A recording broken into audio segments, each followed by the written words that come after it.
I never imagined my life would turn into one of those stories people whisper about behind closed doors, the kind that starts with a laugh and ends in silence. But that night, standing in my kitchen with a half-finished bottle of wine and two of my closest friends, I didn't see the storm coming. I thought I was in control.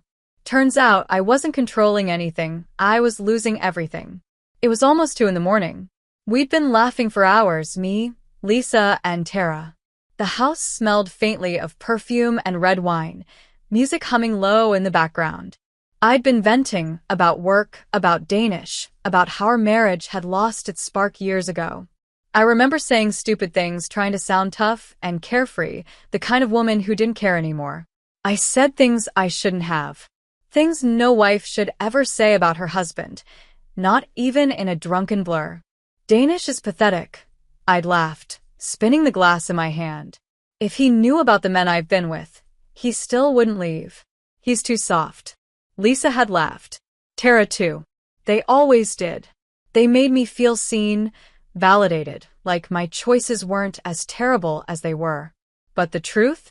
Inside, I wasn't laughing. Danish wasn't pathetic. He was kind. Too kind. He'd spent 15 years loving me like I was his whole world. The kind of man who brought me flowers every Friday, who'd stay up fixing things around the house while I complained about being bored. And yet, I broke him. That night, I didn't know he was in the garage. I didn't know he could hear every cruel word.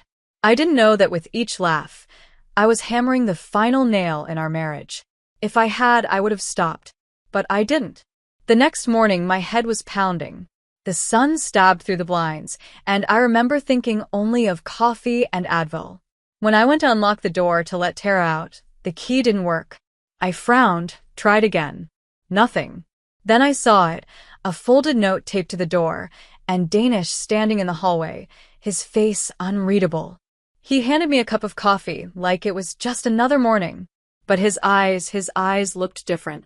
"What's this?" I asked, taking the paper. "Your notice," he said simply. "You've got 30 days to leave." I laughed, thinking it was a joke. "Leave? What are you talking about?" "The house is in my name," he said calmly, "and you've made it clear you don't want a husband. So don't live like you have one." My stomach dropped. I tore open the paper, an eviction notice, signed and dated. It was real. I looked up, confused, heart-hammering. "Danish, what are you doing? What's going on?" He didn't yell. He didn't cry. He just looked at me like I was a stranger. Then he said something I'll never forget. "You were right, Sophia. I am weak. But I'm not stupid." And he shut the door. The sound of the lock clicking felt louder than any scream. I stood outside our home, the one we built together, and for the first time in years, I didn't feel powerful. I felt small. Lisa called me queen as she picked me up that morning, saying we'd figure it out. But I saw the look in her eyes. Pity. Fear. Maybe even guilt. Because deep down, she knew I'd gone too far. I spent the day at her house, replaying every word from last night in my head. What if he heard me? What if he saw the messages? What if he knew about Benjamin? God, Benjamin. He wasn't supposed to mean anything. It started as a tension, a spark I'd been missing. He worked at the auto body shop, all confidence and charm, and when he looked at me, I felt alive again. At least for a while. But the affair wasn't love. It was escape, messy, selfish, dangerous escape. Benjamin said all the right things. "You deserve better. You're beautiful. You're wasted on him." And I believed it because I wanted to. Because I couldn't face how empty I'd become. But now that empty feeling was eating me alive. By noon, my phone started buzzing. Danish wasn't answering my calls. Then a text came from Lisa. "He knows." Just 2 words. But my hands went cold. I opened social media. Nothing. I checked my messages. Nothing. But when I looked outside Lisa's window, Mrs. Rose, our nosy neighbor, was standing across the street, watching. And she was smiling. That night, I couldn't sleep. Lisa kept saying, "He'll calm down. Men always do." But I knew better. Danish wasn't like other men. He didn't fight loud, he fought smart. Quietly. Precisely. And that scared me more than anything. The next day, Lisa got a call from her husband. He was furious. Apparently, Danish had told everyone I'd been locked out. Stillwater was small. Gossip spread faster than fire. By the time I went to work, half the office already knew. People looked at me differently, not like a respected real estate agent, but like a walking scandal. My boss, Mr. Holland, pulled me aside. "You might want to take a few days off, Sophia," he said gently. "Personal reasons." I nodded, trying not to cry. When I got home that night, I opened my messages again. Hundreds of texts between me and Benjamin. All still there. I thought about deleting them, but stopped. What was the point? Danish probably already saw everything. Still, part of me hoped maybe, just maybe, I could fix it. I texted him, "Can we talk?" No response. I waited hours, sitting in Lisa's guest room, staring at the wall. Then, just after midnight, a new message flashed across the screen. From Benjamin. "He came to the shop today. Asked about me. What did you tell him?" My heart dropped. I hadn't told Danish anything. But if he went to Benjamin, if he was digging, this wasn't going to end quietly. 3 days later came the Stillwater Harvest Festival, a town event I'd never missed. I almost skipped it that year, but my pride wouldn't let me hide. I thought, I'll show them I'm fine. I'll show Danish he can't break me. Lisa came with me. We set up my booth, pretending everything was normal. But I couldn't shake the feeling that eyes were everywhere. Whispers followed me through the crowd. Then I saw him, Danish, across the street, calm, composed, watching. He didn't say a word, just smiled, that kind of quiet smile that freezes your blood. I tried to focus on work. Clients came, I smiled, answered questions, handed out brochures. But then it happened. The big screen across Main Street, the one showing local business ads, flickered. Then my name appeared. At first, I thought it was a mistake. Until I saw the texts. My texts. Messages between me and Benjamin. Private words, private photos, flashing across a 40-foot screen in front of the entire town. The crowd gasped. Someone shouted. I felt my knees weaken. "Turn it off." I screamed. "Turn it off now." But the screen didn't stop. Next came the voice recordings. My voice, slurred and laughing. If he knew I was with 5 different men, he still wouldn't leave me. I covered my ears, but it didn't matter. Everyone heard. Everyone saw. Lisa tried to pull me away, but it was too late. My life, my reputation, everything I'd built, was collapsing in front of hundreds of people.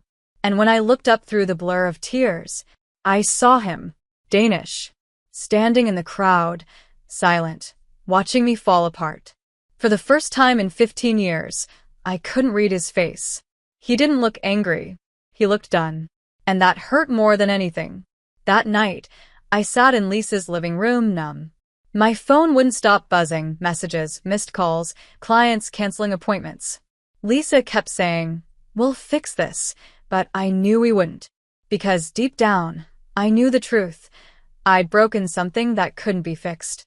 But what I didn't know yet was that this wasn't the end. Danish wasn't done. And neither was Benjamin. I didn't sleep the night after the festival. How could I?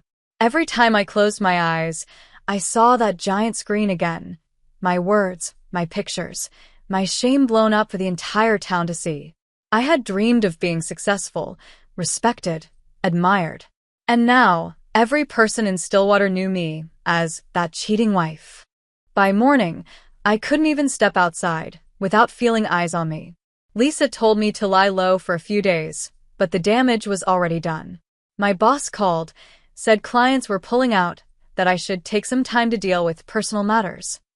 Personal matters. That's what they called my complete public humiliation. But the worst part wasn't what people thought. It was that he had done it, Danish, my husband, the same man who once used to kiss my forehead every night before bed, who worked 2 jobs just so I could chase my career dreams. He was calm, quiet, patient, until I broke something inside him. Now that calm had turned into precision. He wasn't shouting. He was destroying me, piece by piece, publicly, ruthlessly, and somehow still legally. I didn't even have the courage to blame him, because deep down, I knew I'd earned every second of it. Lisa tried to keep me busy, tried to make me believe this would blow over. But she didn't understand. Stillwater was small, gossip didn't blow over. It stuck like a scar. Then, just when I thought things couldn't get worse, I got a call from Benjamin. His voice was shaking. "What the hell did you do, Sophia?" "Me?" I whispered. "What are you talking about?" "Your husband came to my shop," he snapped. "He knows everything, the texts, the motel, the pictures. Everything. He's been talking to people, digging around my business. If he goes to the police with half of what he knows." "What did he say?" I cut in, panic rising in my throat. "He didn't say much," Benjamin muttered. "Just smiled. Told me to enjoy my time in Stillwater while it lasts." "That man's not bluffing, Sophia. I've seen that look before." "What do you mean?" "He's planning something. I can feel it." The line went dead. And for the first time since everything started, I wasn't just ashamed. I was terrified. That night, I drove past our old house, or his house now. The windows were dark. The garage door was closed. I parked across the street and sat there for almost an hour, staring at the life I'd thrown away. I remembered the nights he'd stay up fixing that old Camaro, hands covered in grease, humming to himself. I used to tease him about that car. "You love that hunk of metal more than me," I'd say. He'd just smile and reply, "At least it doesn't lie to me." At the time, I thought it was just a joke. Now, I wasn't so sure. A few days later, Lisa came rushing into the living room, pale and breathless. "Have you seen the news?" I frowned. "What news?" "Benjamin's gone." My heart skipped. "What?" "His shop's empty. He packed everything up and left town last night. No one knows where he went. Mrs. Rose said she saw his car speeding out of Stillwater after midnight." I felt the blood drain from my face. "Gone? Just like that?" Lisa bit her lip. "You don't think Danish did something, do you?" I wanted to say no, that he wasn't capable of that. But then I remembered the look in his eyes at the festival. Cold. Calculated. And the way he had said, "Game on." I didn't answer her. The next evening, I got a message from an unknown number. No name, just one line. "You wanted real men, right? Meet me where you used to meet him. 12 a.m. My hands shook as I read it. Danish. It had to be him. I didn't want to go. Every instinct told me not to. But guilt does strange things to people. I told myself maybe he wanted to talk. Maybe this was his way of letting out everything he hadn't said. So I went. The old construction site was half-built, empty skeletons of concrete and steel glinting under the moonlight. It was freezing, silent except for the hum of distant traffic. I parked near the edge and waited, my heart pounding so hard I could feel it in my throat. Then I saw the headlights. A red Charger, Benjamin's car. For a second, I froze. It can't be him, I thought. He left. The car stopped near the center of the site. The door opened, and Benjamin stepped out, looking furious, muddy, and humiliated. "What are you doing here?" I whispered, stepping closer. Before he could answer, another set of headlights appeared, Danish's truck. He got out slowly, calm as ever, wearing his work jacket and gloves. My stomach twisted. Whatever was about to happen, it wasn't going to be good. "Danish," I said, my voice trembling. "Please don't do this." He looked at me once, not angry, not even hateful, just distant. "This isn't about you, Sophia," he said quietly. "This is about him." Benjamin scoffed. "You think you can scare me, man? You humiliated her enough already. You made your point." Danish tilted his head, his calmness more terrifying than if he'd shouted. "My point? Oh, Benjamin, we're just getting started." He took a step forward. Benjamin flinched, his bravado slipping. "You think you can mess with another man's wife, ruin his life, and walk away like nothing happened?" Benjamin clenched his fists. "She came to me. Don't put that on me." I gasped. "Benjamin, stop." But Danish just smiled faintly. "You're right. She did come to you. And now you're both here." That's when I noticed it, the crane, positioned near the pit, a portable toilet dangling from its hook. "Danish, what is this?" I whispered. He ignored me, walking slowly toward Benjamin, who was backing up toward the toilet. You like playing dirty, don't you, Ben? Let's see how you handle it when it's literal. Stay back, Benjamin shouted. I tried to run toward them, but Danish's friend, Mike, I think, stepped out from the shadows and blocked me. Best not to get in the middle of this, ma'am, he said softly. Then it happened. Danish sidestepped Benjamin's punch, grabbed his jacket, and spun him toward the portable toilet.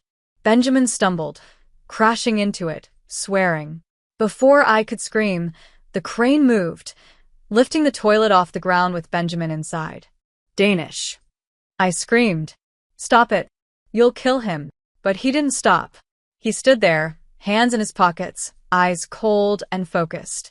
Last chance, Ben, he called. Leave Stillwater. Don't ever come back. Go to hell. Benjamin shouted from inside. Danish looked at Mike and nodded.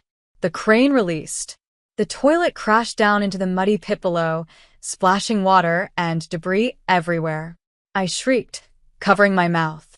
The sound of Benjamin's cursing echoed through the site.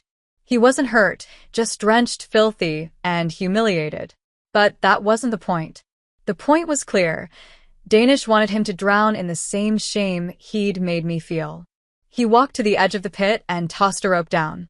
Climb out. Drive away. Don't show your face here again. Benjamin stared up, shaking, covered in mud, eyes wide with disbelief.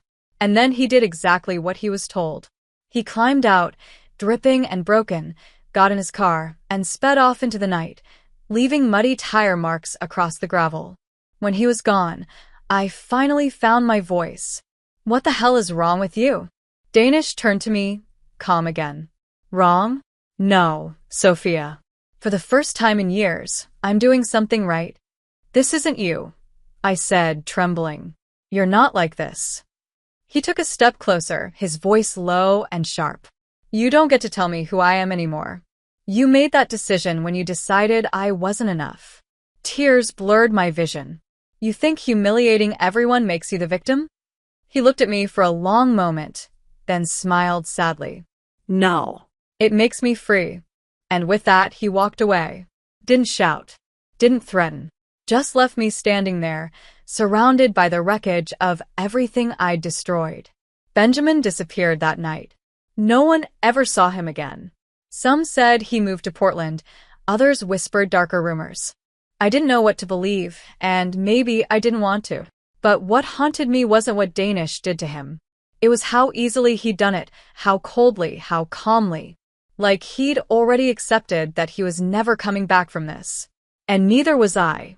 Stillwater was no longer my home. Every corner, every face reminded me of what I'd done, and what he'd done in return. But what I didn't know yet was that Danish wasn't finished with me either. Not even close. The night after the construction site felt endless. Even after Benjamin disappeared and the chaos was over, I couldn't shake the image of Danish standing there in that cold darkness, calm, collected, and completely unreachable. The man I'd once known was gone, and I had no one to blame but myself. For days, Stillwater buzzed with rumors. People whispered about the festival scandal, about Benjamin's disappearance, about me. Everywhere I went, conversations stopped mid-sentence. I saw pity in some eyes, disgust in others. I stopped going out, stopped answering calls. Lisa tried to help at first, but even she eventually stopped coming around. Maybe she was scared. Maybe she just didn't want to be seen with me anymore. By the end of that week, I was alone. Then one night, I got a message from Danish. It was short. Meet me at the Red Lantern. Tonight. My chest tightened. The Red Lantern, the same bar he used to visit with his friends. For a second, I almost didn't go. I thought, what's the point? But something in me needed to see him one last time. Not to defend myself, not even to ask for forgiveness, but just to understand how it had come to this. So I went. When I walked in, the place fell silent. Every head turned. Conversations froze mid-laughter. Glasses stopped halfway to lips. Stillwater's favorite scandal had walked in. And there he was, sitting at the bar, calm as ever, nursing a beer like it was just another night. No anger. No shock. Just quiet confidence. It almost broke me. I took a deep breath and walked up to him. Danish, I said softly. He looked at me, not like a husband looks at a wife, but like a man seeing a memory he no longer recognizes. Sophia, he said simply. You made it. Of course I did, I whispered. You asked me to. He turned slightly, his tone measured. I wanted you to see this through. To face what you created. I've been facing it every day since you. I started, but he cut me off with a small gesture. Don't, he said quietly. Don't make yourself the victim now. You had years to fix things. Years. I know, I said, voice trembling. And I'm sorry, Danish. I really am. He took a slow sip of beer, then set it down. Sorry doesn't rebuild what you burned. I felt the sting in my chest, but I didn't argue. Because he was right. He turned slightly, his voice still calm but cutting. You know, the part that hurt the most wasn't the cheating. It was that you laughed about it. That you sat there with your friends, talking about how pathetic I was, like I was some joke. Tears blurred my vision. I was drunk. I said things I didn't mean. He met my eyes. You meant enough of them. The silence between us was thick. Around us, the bar was filled with familiar faces. People we'd known for years.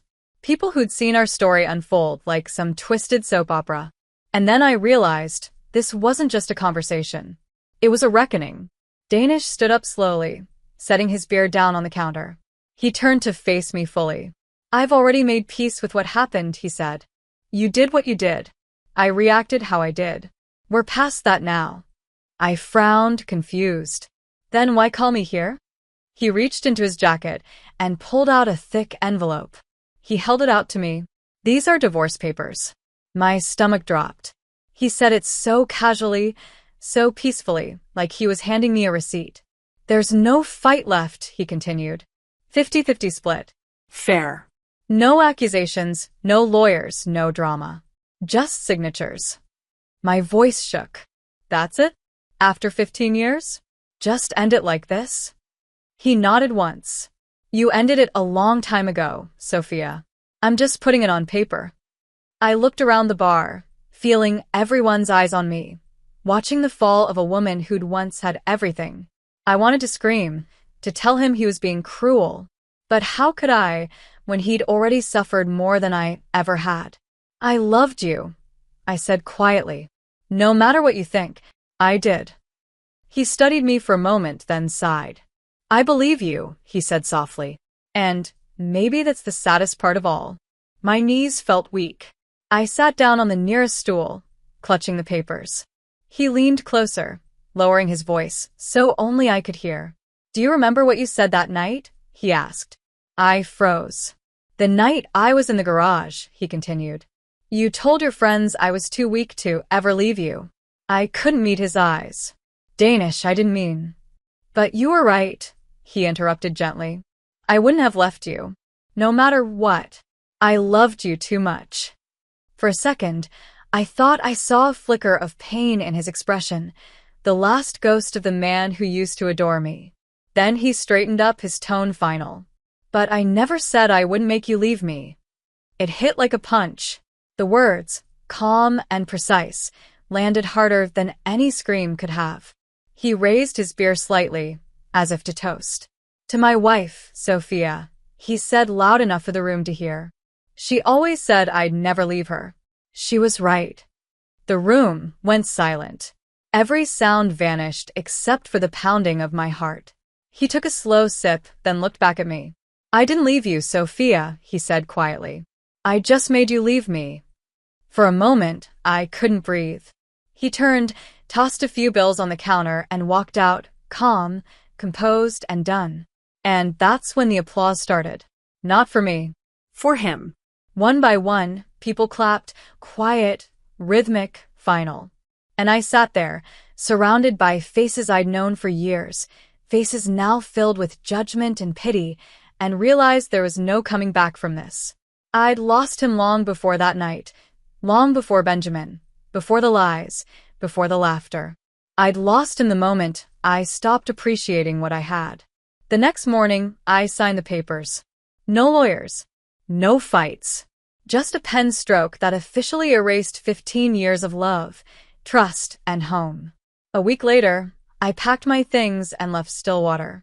I told myself I'd start over, a new city, a new job, a new life.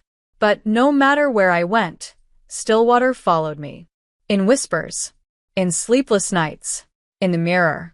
6 months later, I heard about Mrs. Rose's podcast, Stillwater Scandals. It had become a sensation, apparently, with an episode about the festival revenge gaining thousands of downloads. I tried listening once. I made it halfway through before I shut it off. Hearing strangers narrate my mistakes felt worse than living them. Now, when I think back, I understand something I didn't before. Danish didn't ruin me. He revealed me. He showed me the woman I had become. Vain, careless, empty. And for that, I'll hate him and thank him in equal measure for the rest of my life. Sometimes I wonder what he's doing now. Maybe he's rebuilding. Maybe he's free. He deserves to be. As for me, I live quietly. I work, I breathe, I exist. But I never forget. Because some stories don't end with revenge. They end with realization. And mine ended the night I finally understood the difference between love and respect. The same lesson Danish had to learn the hard way. He was never weak. He was just strong enough to let go.